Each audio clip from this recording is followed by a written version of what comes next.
Gibson's here. If you have a question, raise your hand and I'll unmute you. Jonathan Macri.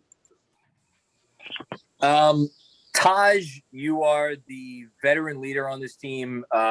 We've talked over the last year and change about what your leadership means in this locker room. Can you just talk about maybe what you might have said at halftime to keep these guys in it, and also how gassed were you after that stint in the first half? Because you looked like you were a little winded. Well, first question.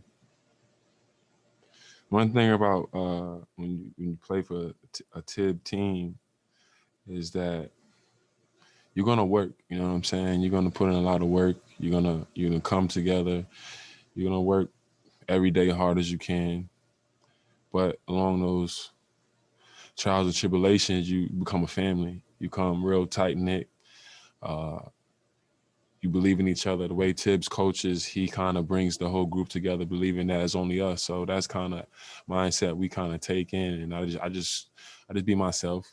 Just be Taj, the normal Taj I've been, and then it's been working out for us. But it's fun. We got all the young guys. We got a mixture of vets, but everybody kind of like just pieces with each other. Everybody just works together. It's just a great atmosphere here, and it shows when we play. And the second question, what was the second question?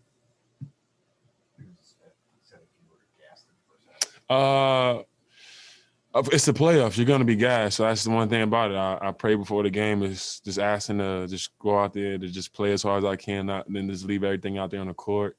Sometimes it may go in the first half. You just gotta be ready around Thibs, but whatever it takes, every game is a real dogfight. But at the end of the night, we gotta win and recover. Mark Berman. Yeah, Taj, to start the second half, I mean, what did you want to accomplish, and how great does this feel to look like you guys were in a lot of trouble? Well, it's a part of the game. It's a part of the game. Well, they're gonna make runs. It's a dogfight. It's a dogfight. It's all about who can swing, the longest for all the rounds. You know what I'm saying? They're gonna make runs. We're gonna make runs. We got to keep fighting. We just stay poised. We've been in the same position all year long. Nobody believed in us. We just stay with it, with the course. Like I said, we just believe in ourselves. Just got to keep moving forward. Every game is a curveball. Every game is going to be a new set or a new position you got to just take over and understand how to play it. But luckily for us, we got 15 guys who are locked in and ready to come in and provide help whenever we need it. And you can tell by the way Obi and Alec, those guys just was ready for the moment. Even Noel, we got a strong 15. Borkunov. Taj, what did you guys try to do differently with Trey and defending him, and how successful do you think you were? Obviously, you got the win. Well, Trey is going to make him some tough shots, man. He's an all-world talent. He's a young fella with a whole bunch of talent. He's phenomenal. We're just trying to just contain him. But in the playoffs, every bucket is tough. He's making some tough shots. You know what I'm saying? We're just trying to match it, but at times we get some stops. But it's all about us. We just got to focus on us on the offensive end. But we got to watch some more film and see where we can correct our errors. But that's a bright spot about it after a tough game, especially when you win. The good sign is we can watch some film and correct our flaws, but knowing that the next game, game 3, is going to be even harder than game 2. That's the thing about playoffs. Every team is always the next team is going to come out fighting even harder, and you got to just match it up and be ready to fight. Steph Bondi. Hey Taj, two questions. Thibs changed up his third quarter rotation there by putting you and Derrick in the game to start the second half. What were you guys able to do to kind of throw Atlanta off a little bit and cut into that deficit? And then the second question, you've been around Derrick more than anybody. What do you make of this version of him? He even says that I'm not the same player I was, when I was the MVP. What do you make of this version of him? Yeah, you let him gas you up if you want. He's just being modest. He's been playing extremely well, but at the same time, he's been really taking real good care of his body. When one thing about Derrick I noticed is that when he's in a familiar situation, in a situation that he's comfortable in, and he understands his family, understand that it's a good environment, winning environment, he's going to flourish, whatever the situation. And right now, he's just around familiar faces he's been in battle with for a long time. So it's no coincidence how he's been playing. His leadership roles is on a whole nother level right now as far as just talking to the young guys. But in that third quarter, I was shocked. I didn't know what to expect, but Thibs switched the lineup up just trying to just give some more energy, and it worked. And then right when Noel came in and the guys who switched out came in, it just kept the flow going. You know what I'm saying? We have real family here. We really believe in the 15 guys, and nobody never pouts. Everybody just understands that whatever it takes to win the game. We'll celebrate when we always celebrate together. We're a real team and a real family. Vincent Goodwill. Hey, Taj, I guess on that same note, the last time Derrick had a really genuine playoff moment was that game against Cleveland when he hit the game winner, and you all guys were in Chicago and you were able to be there and take in that moment. What does it mean for you? You know, like how proud are you to see everything that he's gone through before then and since then, and to be at this spot right now, just because you've seen the trials and you've seen the spots where maybe it didn't look like he was going to be at this level at this point in his career? To be honest with you, I always felt like he was going to be a consistently good basketball player. It's not even about the pop or the burst. The fundamentals are there. Left hand, right hand, you name it, he can do it. It's not even about the athleticism. Now he's like he's all around.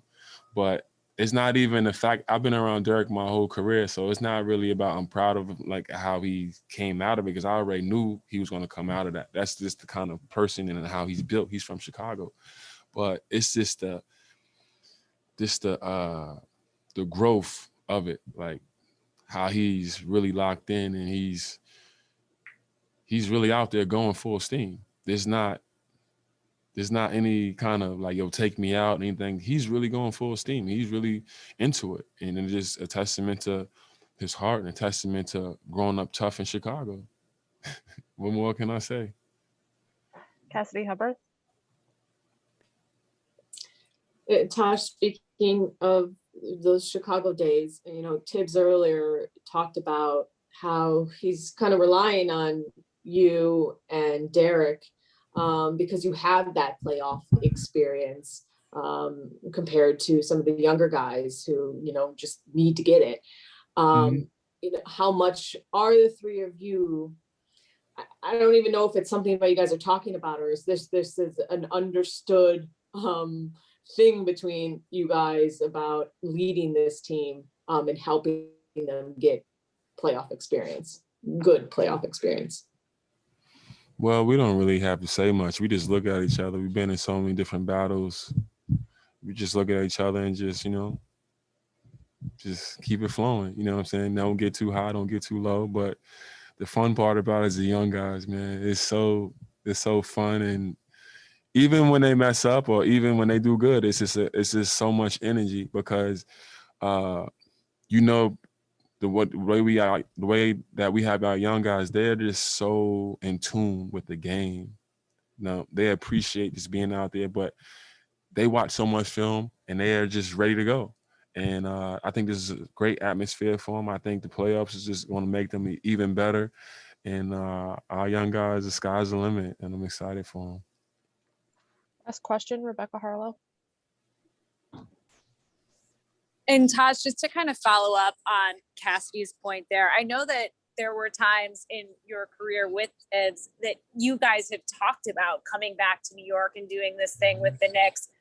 To be in that moment now, a Brooklyn kid winning your first playoff game on Madison Square Garden floor with the coach who you love the most and a guy like Derrick who you've been with forever. I mean, can you kind of put into words what that sort of means to you? To be honest with you, I really can't. It's so surreal. Like I said, when I talk to the young guys who wake up and they may not know where their path is going to lead them or where the game is going to take them, just trust your heart. Don't worry about what nobody's going to say. because I sat years ago as a rookie in my second year, maybe my second year, I sat every day with Thibs after practice, and we talked about the Knicks, we talked about the battles, we talked about how great it would be to play them one day. And then for it to come true, and then I'm playing with Derrick, who I've been playing with my whole career, and we have the same familiar faces, but now we're in New York City. God doesn't make any mistakes, man. You just got to follow your path. You just got to believe in yourself, stay the course. The course is always going to be rocky, but you just got to stay the course and believe in yourself and truly believe, man, because it's some magical stuff right now. I don't know how to explain it. It's just every day that I come in, it's just, I don't take anything for granted. But every day that I come in is just surreal. And you got to pinch yourself because you're playing in the Garden. It's one of the toughest places to play, but it's one of the beautifulest places to play when you're on the right, when you're right. And we're trying to do some special things here, and right now we're laying on the groundwork for it, and it's an awesome feeling. Thank you, Taj. Thank you.